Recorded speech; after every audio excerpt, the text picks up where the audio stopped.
Self-proclaimed president of Belarus Alexander Lukashenko made amendments to the Internal Service Statute of the Armed Forces. According to it, servicemen may now use physical force, special means, combat and special equipment and weapons, taking into account the situation and the personality of the offender. It is now allowed to use weapons even in case of administrative offenses. Фактически он легализовал. He has actually legalized the right to kill peaceful Belarusians. On the one hand, he is trying to accustom those who carry weapons in their hands that they have the ability to kill citizens and not be held responsible for it. And he wants those who will be killed to realize that this can happen. This means that Lukashenko is actually afraid of Belarusians. What else can explain the introduction of such changes?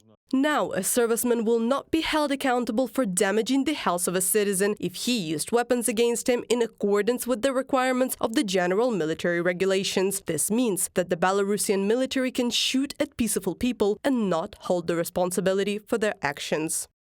Необходимо подчеркнуть, что It should be emphasized that earlier in the military regulations, in the legislation, there was a norm that provided for the possibility of using weapons by servicemen. However, there was also responsibility for exceeding the authority in using firearms by a serviceman. Now, for example, in the new version of the military regulations, such a norm as a warning shot has been removed. So this is already removed from the military regulations, and the article of the provision concerning responsibility for exceeding authority is also removed. Earlier, Lukashenko signed amendments to the law on state security agencies. The document authorizes security service officers to use weapons against women, children, and the disabled, quote, in cases of armed resistance, armed or group attack, or other actions threatening the life or health of people. All this is part of the regime's repressive policy, human rights activists say.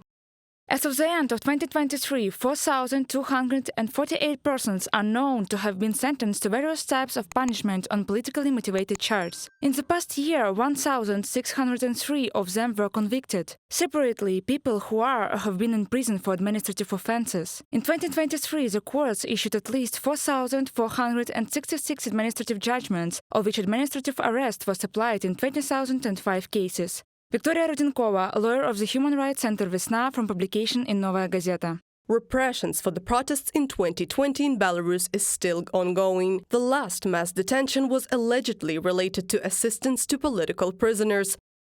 These are people who held political prisoners in Belarus and sent them packaged with clothes, essentials and food. Of course, most of them are relatives of political prisoners. For example, last year the authorities started to prosecute Belarusians en masse for donations to various funds that help Belarusians and Ukrainians.